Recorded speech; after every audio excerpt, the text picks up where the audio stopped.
potassium oignon na matungulu na ndembi. Après tu voles les étapes au restez branchés. Tolongola ki mitu nyonso tolongoli mikuwa nyonso mitu yango yo. Parce que la machine a biso le balai. Otokalinga poisson pané na biso. Moto malembe. Ezalaki riz aux légumes accompagné de poisson pané.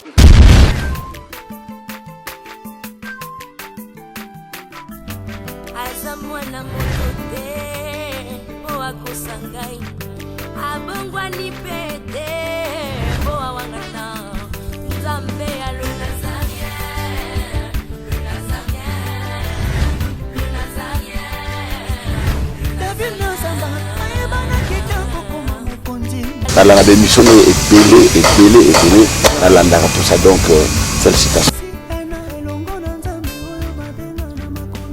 5 ans déjà, Eza est belé les Nazaréens parce que avoir une structure et tenir ne fût-ce que 3 mois, il n'y a pas en bas. Eza li pendant moi en bâté. Moi ce que je vous demanderais, enfin ce que je souhaiterais, Eza que Bokine les sous. Maman Tiffany, chapeau bas. Je sais que c'est dur, mais continue.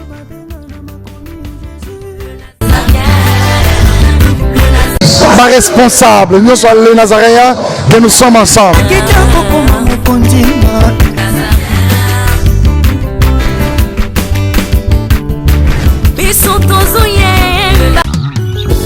La maison House of Pop et les Nazaréens TV présentent la princesse de l'éternel, la sœur Tiffany Mokoa, en concert live. Elongo na yo masia, oya sima bakoma liboso, yango nazolelelo ya. Shalom peuple de Dieu, c'est la sœur Tiffany Mokoa, la princesse de l'éternel. Juste pour vous informer que ce 24 août, grande invitation à cette célébration qui se nomme Autour du trône. Un rendez-vous des enfants de Dieu, un rendez-vous de vrais évangiles. C'est parce que la Bible dit l'évangile parfait consiste à l'assistance des orphelins et des veuves. Alors voilà, la sœur Tiffany a organisé un grand concert. C'est samedi 24 août 2019. À partir de 14h30, les lieux Tokozala Awa, na village Timba. Donc le rond-point Forescom Moana. Nango koya maboko pambate, et un concert de charité pour soutenir les orphelins. Justement pour redonner ce sourire à cet enfant qui pleure quelque part, c'est 5 $ seulement. Mais vous êtes pas obligé de vous limiter là, vous pouvez ramener plus que ce que vous possédez. 5 $ de participation et moi aussi je viendrai avec ma contribution. Tokozalana pona ko yemba, pona ko sambela, pe pona ko bina na banzembo lokola. Amen. Adonai. Kembo alléluia. Osana na yawelele. Ding ding ding ding ding. Lobo kwanza meza mokuseteo. Kolu kayoe. Gana kotika teo. Nazana papa teo, nazana mama te, mais nazana papa na lola e. Lieu de vente de billets, église Cité Bethel Centrale, Limité, Première rue, village Ntemba, référence rond-point Forescom, Silhouette Télévision et les bureaux de Nazaréens. Numéro de contact, plus 243 89 68 38 025 81 28 94 683. Donc boya ebele na bana en famille pour être trop na nzambe kozala en face na biso. Merci, que Dieu vous bénisse. Bonjour fidèles téléspectateurs du Nazaréen, maman nyoso ogo sepelaka na tranche loboko ya maman na pesi bino mbote na kombo na Yesu Masia. Tikete kimia na nkolo eumela maboto na bino kaka ndenge boyebi ezalaka mibale te misato te les Nazaréens de site ya solo, les Nazaréens de site ya bana nzambe, les Nazaréens 100% christianisés dans le babino tango nyonso to limbe mise malamu o mate ya malamu ba émission politique ya malamu émission ya malamu okele bisika musute kobeta misu pai ko zappel on politique na ka brancher na Nazaréen okopambolama na ba différentes émissions oyo lekanaka na site na bino ngasu na tranche na biso pe to pe tranche na bino bolingaka mingi loboko ya mama na numéro mususu ya sika recette na biso lelo kombo nango ezali riz aux légumes accompagné de poissons panés. Riz aux légumes accompagné de poissons panés. On a commencé à rester à mise sur la bosenga ya nini. Riz aux légumes c'est-à-dire to lamba kaka loso. Quand nous lamba kana ndaku wana mama nanga mais cette fois-ci na lingo changer moi moké. Tu connais ça ka papa loso ya pembe, tu connais ça ka bana mikoso loso ya pembe, loso ya mafuta, loso to la mango na ndenge mususu. Ezaka na ba légumes to sala kana ndaku to lamba ngo loso na biso ya lelo ya to bengi riz aux légumes. Bokoma na malemba lebelongi to lamba loso na biso. Et vous allez accompagner na nini? Kaka na Thomson. To pe chanchan ne bobeka kuna bino batamikili ya puto biso na bongo benga ngo Thomson to pe la mer. La mer quand tu me na osala ngo système ya kokali ngaka okomisa ngo lokola libaya mais ya lelo e kozala ndenge wana te kaka Thomson to lia kaka komema na Kinshasa yango nde esopaka biso na bakwisi na biso otaka na mikili ya poto mais lelo to kosala ngo lelo kozala autrement par rapport nde tosalelaka bon mpona osala recette na biso riz aux légumes tokozala na nini cameraman na lingo ezolanga mpenza bien tokozala na loso d'abord parce que eza riz aux légumes tokozala na loso toza na chou deya na si na kati yango na sukoli bien na kati toza na petit pois na biso na sombi kaka ya alimentation mais mingi to ozala na est na kosela oya fresh outi na bilanga ya sika mais awa ozwa yango ti eza mwa mpasi toza na petit pois toza na carotte na biso ya boîte pe kaka mais mingi so oza na est kosela oya fresh outaka na bilanga fraîchement toza na wana pona riz aux légumes na bandeli toza na loso toza na chou na biso na si na kati malamu mingi na sukoli yango pe toza na petit pois toza na céleri toza na ndembe na si na kati pe toza na carotte toza na matungulu toza na ail poivron bouillon na biso voilà wana pona kolamba loso et puis na kati to assaisonner yango na muscade petit pois na bouillon yango to bakisa likolo wana pona kolamba loso bon pona kosala poisson pané na biso to pe chanchar pané na biso eza poisson kaka communément nde tobenga yango na Kinshasa poisson toza na mbisi na biso donc tobongisi te bokoma ndeni tokobongisa mbisi na biso tokolongola motu tolongoli mikuwa nyonso donc tolongola mikuwa nyonso tokoassaisonner yango bokomona étape malembe tokoassaisonner ti nde tokokoma na kokalinga yango alors poisson pané eza nini eza moyo ebangisa eza kaka moyo ya cuisine poisson pané eza kaka kopane yango na biloko oyo eloko babengaka yango chapelure eza kaka bami ya pain na tumbi yango na niki yango nga moko mais ezaka mpe na alimentation basi baniki yango malamu batiaka yango na sachet bateka na alimentation après avoir kolongola mikuwa nyonso ya mbisi na koassaisonner yango bokomona beta mpe kolanda ndenge na koassaisonner tima koassaisonner yango na kozwa maki na ngai na buki yango na sani nasangisi maki na mwa farine na baepesi mosusu puis tolekisi yango na chapelure na biso wana ndi babengi yango poisson pané tikala kaka branché omona ndenge nini malembe tokokoma na suite ya petite na biso ndenge nini mpe tokoservir yango na mesa restez branché et vous ne serez jamais déçus oui ndenge nalobaki tokobana liboso na loso riz aux légumes na biso tobana kotosachu na si na tiaki mai na moto ba yango ezotoka oyo biso nyonso bamama nde tolambaka chu ezaka na mwa solo yango na mélange yango na babiloko mosusu na si na kati yango na tiango na mai ya moto etoka mwa mokie po elemba mwa mokie epuis na kosukola yango mpona kolongola mwa solo nango ezalaka nango wana soko otika mbala moko boye ezalaka mpenza bien te ekomisaka loso na mwa saveur moko ya mabe voilà pourquoi nazotokisa yango mwa ndambu nsima kotoka nde tokotala baetape nini oyo etikali yango tomélange yango na biloko mosusu etoki moke bomwa nde nini okoma apres kotoka yango tozokobaka malembe na recette chu na biso elembi voilà wana ekomi mpenza tendre tozokitisa yango nsima tokosukola yango mpona kolongola solo mais yango mpe sukola nazotia deja mafuta na biso na moto mpona kobanda kokalinga baepisi ya loso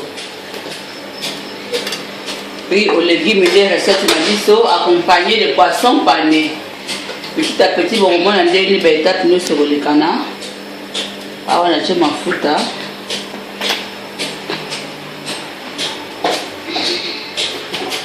anatana mafuta eshofe nde nazosukola nazosukola chu na ngai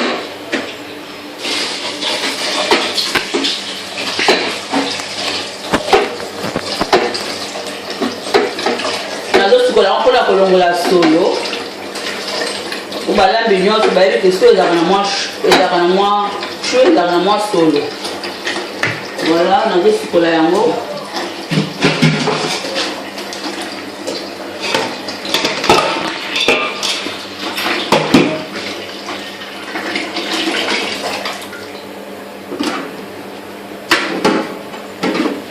Je tiens moi de moi pour le boulot et puis très mal non c'est tout à la part sur la pampe c'est mal.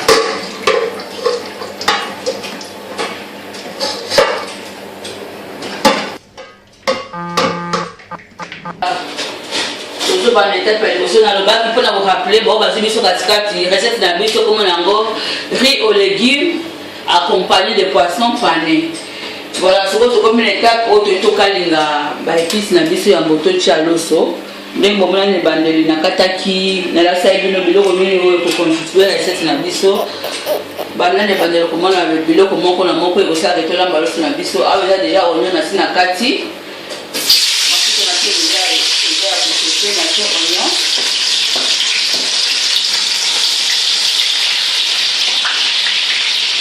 na oja oignon na te ai na sina râpé ai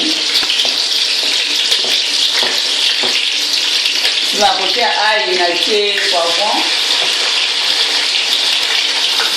oka pona loso riz aux légumes donc riz na biso kaka base ya balégumes on a sans tomate sans coloré yango à base de légumes kaka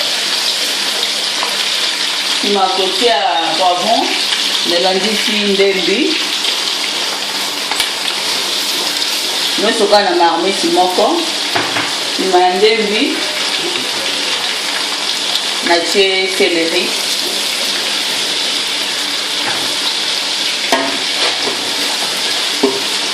on a tozokalinga toujours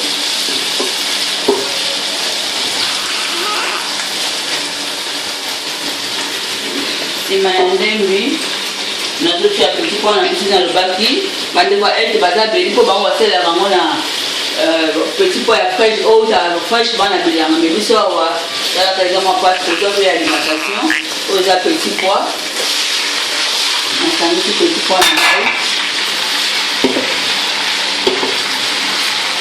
nazomélange yango nazokalinga yango ensemble voilà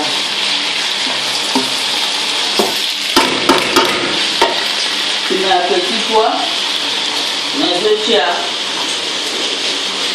feuille de laurier mpona kotia yango arôme nsima feuille de laurier na bakiti carotte. C'est toujours à base de légumes notre riz. N'oubliez pas, c'est à base de légumes. Riz aux légumes.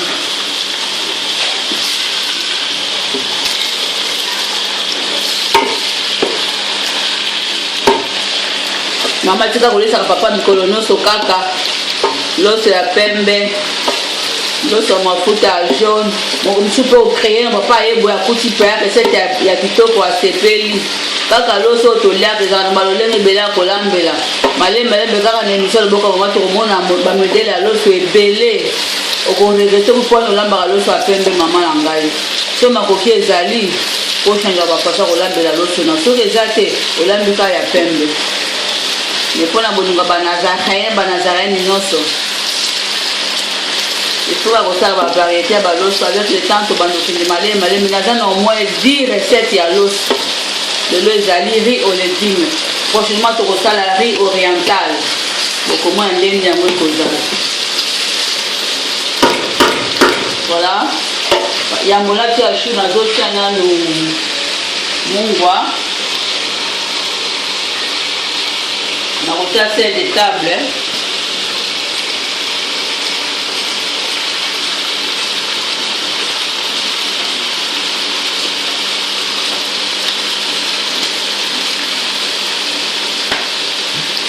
sel de table nazotia muscade nazotia mwa muscade muke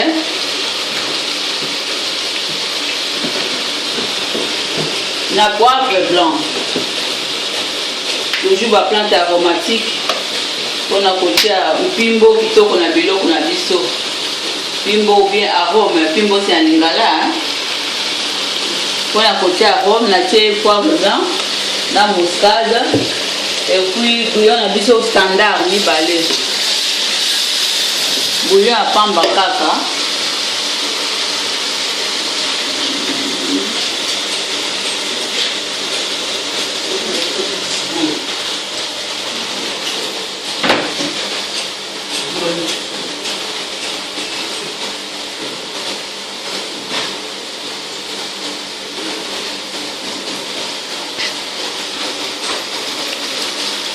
Na sima caméra tozana Ezer Piave pour les gens qu'on a à repos Nazir Alain qui a calaté le mois la moutazo filmé l'un des jumeaux, c'est lui qui est mon caméraman aujourd'hui.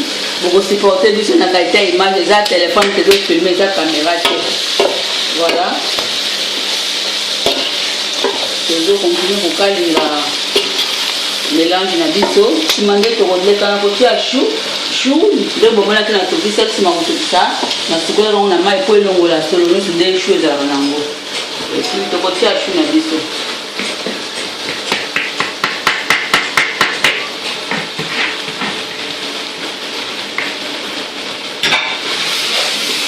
Le tout pour mélanger ensemble. Ce qu'on remarque que ma poudre est en moukier, ça dépend de la quantité de l'eau aux anango.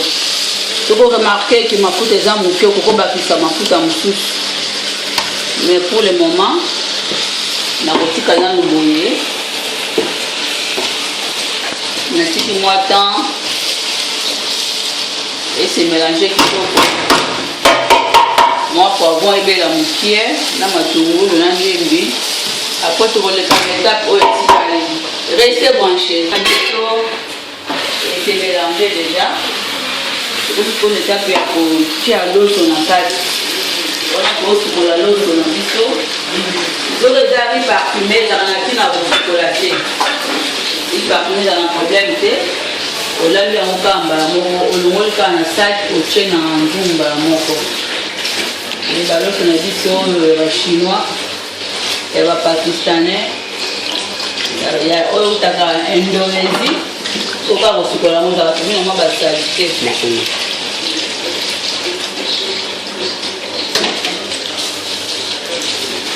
La belle quantité ma foute doit dépendre de la quantité de l'os oyo sana. On doit attendre que maman si pour l'ambaranda, ou bien que l'os oyo pour la quantité ma foute ça va aller.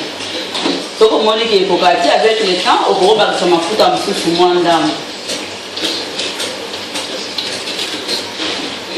Voilà, je tiens à l'eau sur la biseau.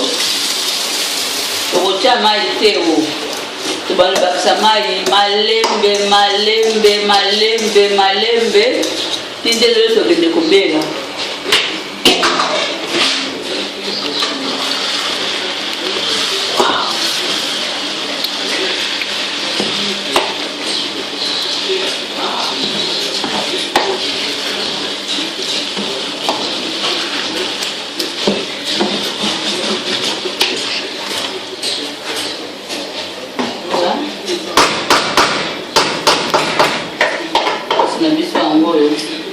Kobela na ngoza te mali le toka makasi. To bandu bakama malembe avec le temps oyo otali soko moni eza na makasi bakisi mai mukie puis na suka to fenika sachet po le bapenza ndenge ya mwesengeli. Restez toujours branchés comme je vous dis toujours et vous ne serez jamais déçus en suivant le Boko ya Maman nulle part ailleurs si ce n'est que na nazarayentv.com. Merci beaucoup. Oui, wana lorsque la biso est en moto, tu vas dire que poissonner poisson na biso. Donc le poisson na biso est un poisson simple, mais tu mets dans le poisson pané. Pané pourquoi tu sais dans la chapelure.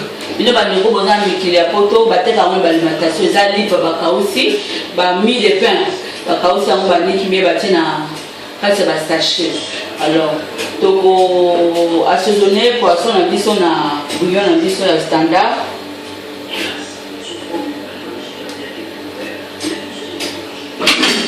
Plutôt ici.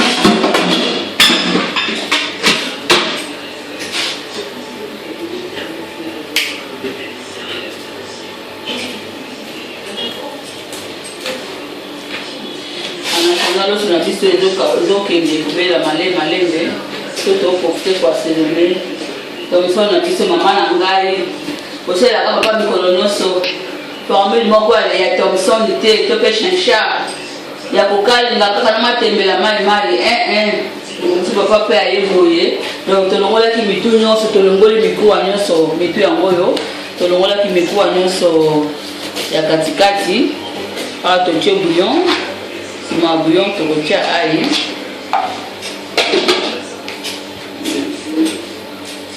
mamike maza na pota na loboko ai esali pasi voilà tolandisi yango na ai nsima ai totie mpona kolongola zei batiaka mwa muscade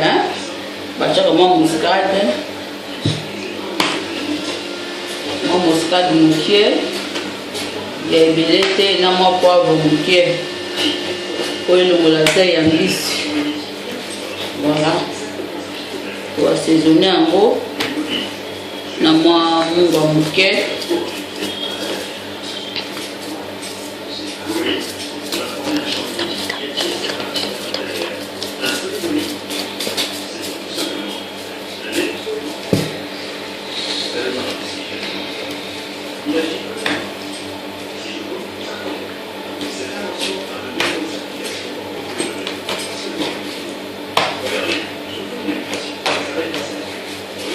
moko assaisonne yango totikeli yango temps episi ekota bien tina baparti ya suka nde wana malembe tokokende na finalité ya recette na biso malembe bokomona lolenge nini ava tokalinga biloko nini tokotia lisusu po eleka na kalumi wana kopepe kotala loso na ngai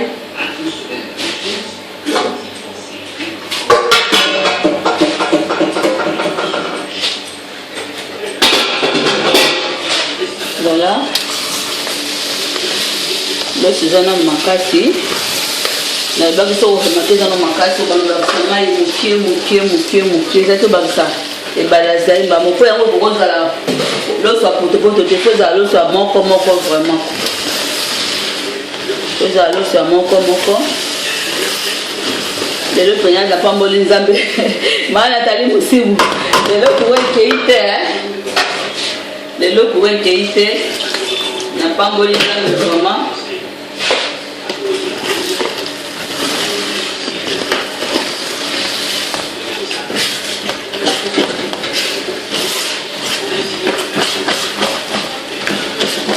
kolongola nyonso ezokolela na se ya nzungu ekosenga mpe kodimine moto soki moto eza makasi ekozika noki na se okodimine moto po eyeba malembe tokoteli mwasi matanga moke reste toujours branché voilà nde bomonaki mbisi na biso na assaisonnaki yango po tozokende malembe na suka ya ngu na biso tokopasola maki na biso mibale po tokalinga poisson pané na biso mo pané wana ebangisa yo te pané ezaka oke kolekisa yango na maki na farine na chapelure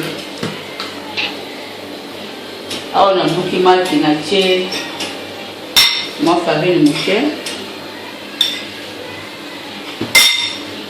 na mwa mungwa sel de table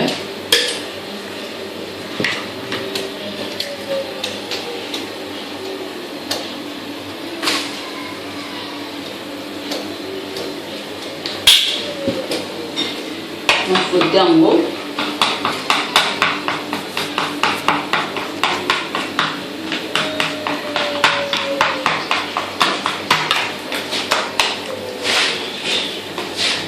copané c'est-à-dire poisson pané copané c'est-à-dire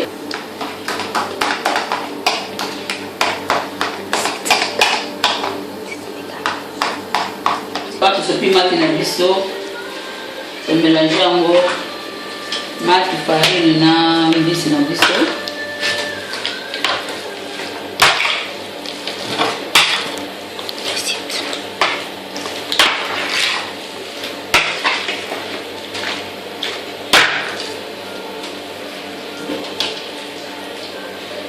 poisson pané Poisson pané, c'est ça pané.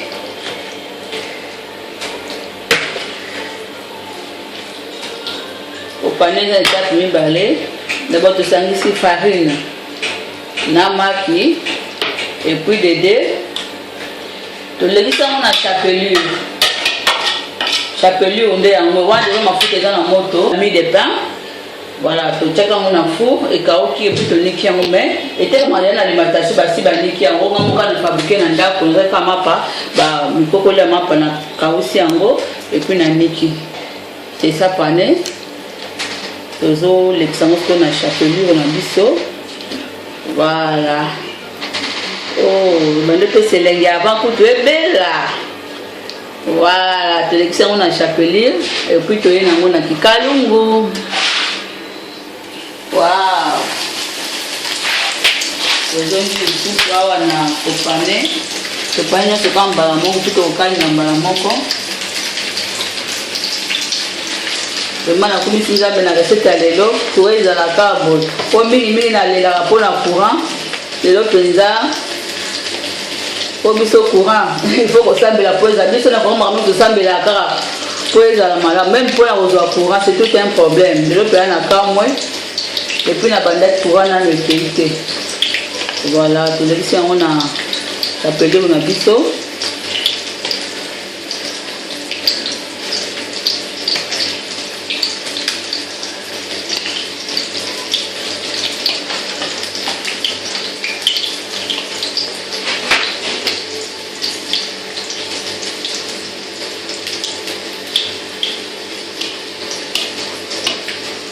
Tu fais mon calba qui le lot c'est pas aussi musala pour le kawa na bombe la recette ya lelo lelo za mukonanga ya repo lelo lundi na kenda musala te ya mona profita kina sala recette o lelo vraiment on a bien ba nazaréen non c'est papa bien na Suisse papa bien caché moi debi tozola nanga penza na pesi wa mbote etikete kola batela yo kola pambola yo papa bien pour la pour se poser à monter mon projet donc dans la boulot penza et réussir. Marlène Mbouina Pretoria na bossa nilité Naikav hein collaboratrice ya Nazaréen donc manager album Trône bobo za te concert ezali ata to lamba le 24 août oyo hein na village Temba ezali bongo concert live ya mbali boso mama Tiffany moko depuis album Trône bima kiza concert humanitaire alors on a orphelin de sur la village Temba na non le avant pour Forestcom concert à charité ma parents c'est bon là ba sunga boye na mwa biloko pona to sala bano pe ngol bano batanga boti o batanga raté bazo la pe classe mois de septembre dans de bonnes conditions. Merci beaucoup. So et coloré.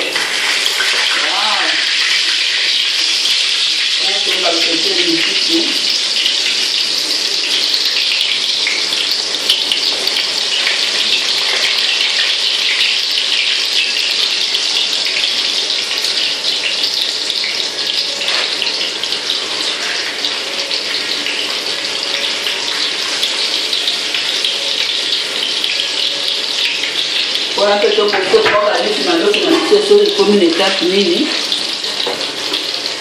Voilà. Donc je vais comme aller na baki yango elingi moto ya makasi te o moto ya malembe moto ya malembe na remarqué dans mwa makasi ekosenga na ngai kobakisa mwa mai ndambo lisusu ndambo lisusu je pense que mai eza ya suka yango ekolekisa sikoloso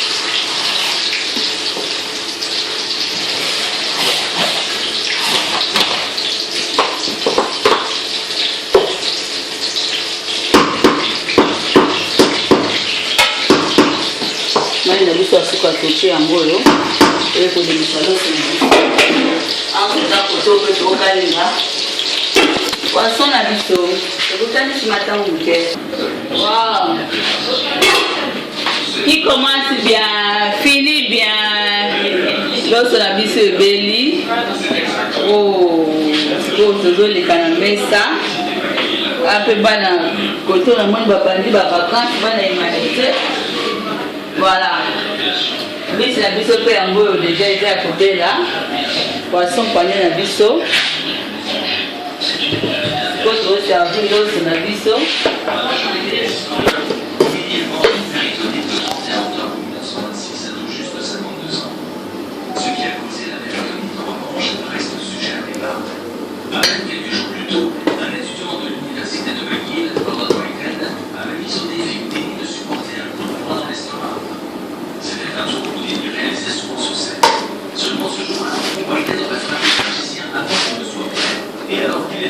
Voilà, il commence bien, finit bien. Donc, comme on a sous la recette d'Abisso à l'élo, et c'est là qui rit aux légumes, accompagné de poissons panés. Yo, vous avez besoin de bandelina, colique, tolani, beta, moko na moko. Pour te recommander na souka, vraiment, c'est ma pambo la bino pour la disponibilité na bino. Ma maman est aussi dans la vidéo, tu es maman est mon combattant. Boka nyonso ozwami oza na intérieur ya pays oza na ville ya Kinshasa oza na extérieur ya pays lambela biso elubu filme yango tindela biso tokozanga te kodifuse yango mpona yo tosika mais kobosana te concert humanitaire oyo eza reste bon na la princesse de l'éternel le 24 août oyo na village Temba concert humanitaire, c'est-à-dire prestation à Liboso après sortie l'album Trône et Rodamba Liboso avec en live, c'est-à-dire House of Hope en collaboration avec les Nazaréens, le coproduit Star Navino Bolingara Mingi, Tiffany Mokwa. Trop l'indé Makamouté, et Simbi Kisasa, trop l'indé de cartonné. Ne m'a pas problème, tout le monde est le 24 août, dans le village Temba. Bye, restez bénis au nom de Jésus. Amen. Naolia bakiti na ba mesa. Atanya ukondoko. Namona yo. Nachayo na mwamba. La minito na kata pena katikata saki ya fufu. Oui. Allô, est-ce que tu bonjour. Boni. Et l'autre côté, et puis qu'il y a mon bureau à travailler tes micros. Donc dès que tu as un galère na niveau 0. Tout ça là boy. Moi il naza na mbongo vraiment mingité. Mais nazo tchela bino moi mukio naza nango na agence moko boye Nazareta. Sarita qui dit sérieux. Oh. Maman comment des bons donc yo pesa au fouti mbongo kuna partir à poto biso to ya to jibilo. Na bengi ya Scotty. Agence moi ifongami comme nango Nazareta. Na kufie. Agence lisusu. Ndeke sansu mulongo kuna. Pour Kuna eza mamba mulongo te. Yesi afuti mbongo kuna partir à poto. Biso tozoke ko récupérer biloko oli. Tika boyeko. Yiso mona makamba bongo na monte. Bat papa si mbongo kuna biloko récupérer biloko oli na agence. Ezalaka. Mais yango ibandi. Maman. Leki nanga yebisi ngai mena ndimite. Na lingi na mona ki mona mbeso. Poli kamba boye. Na monte na ne salamate. Mama yebisa ngai. Ba pesi mbongo kuna. Biso to récupérer biloko kolia awa. Ya solo boutique Nazareta, ezali boutique où ezali à distribution ya produits alimentaires. Ah! Nasali poto sunga bandeko oyo même ba oyo bazana na peu de ressources. Comme on a été bandeko on bazana niveau à Kinshasa même avec un petit rien. Donc à partir à $10, $15. Donc si on a un bon côté, ndeko na poto ko sunga yo, a ozika biloko kolia. Eh maman Nazareta nzamba pambola ya bakise mikole belé awa na sena mokili. Et bongo awa tozawa poto yeba adresse awa. La boutique Nazareta est ici à Kubungate, toza sur avenue Monkoto numéro 1, direction Elengesa. Face à face na église catholique Saint-Vincent. Ah, direction Elengesa, Monkoto numéro 1, à face à l'église catholique Ah, c'est ça, l'école. Bon numéro de téléphone, vous avez monté déjà, vous avez on a 3 numéros pour Paris, vous avez un numéro pour la Suisse, vous avez un numéro pour la Suède. Ah non, non, non, non, non, non. Nazareta vous avez la Congo Sili. Julia, vous avez Kangisa qui a foufou. Il y a modé, il y a foufou. Oui, pour la Nazareta, tu as un système en bimbi, dans Bongo Shingo. Bon, ok. vous allez sérieux. Ça c'est du sérieux. Bien-aimés dans le Seigneur, le son des cloches vient de sonner pour éclairer le monde à l'intérêt des saluts des âmes. Hey, hey, hey. Les Nazaréens Productions vous présentent la princesse de l'éternel Tiffany Mokwa dans l'album Trône, en featuring avec le pasteur Henri Papa Moulaja et le frère Billy Bilombage, avec des chansons comme Kembo, Alléluia, Osana, na Yahweh, Oezo matanga na motema ezebele, Yango na yebisiyo, d'âge en âge, et les quatre êtres vivants disaient.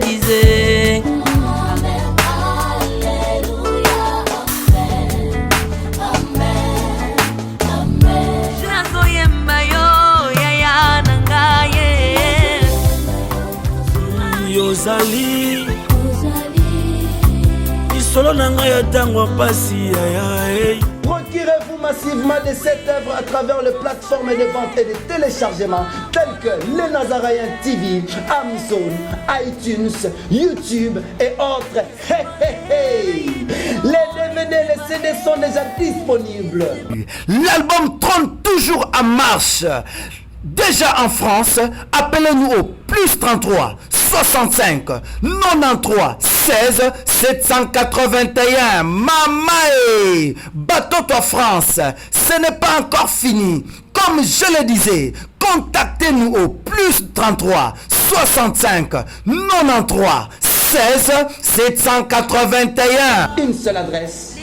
Au numéro 112 de l'avenue Songololo, croisement Prince Kassavubu, dans la commune de Kinshasa. Que El Shaddai vous bénisse.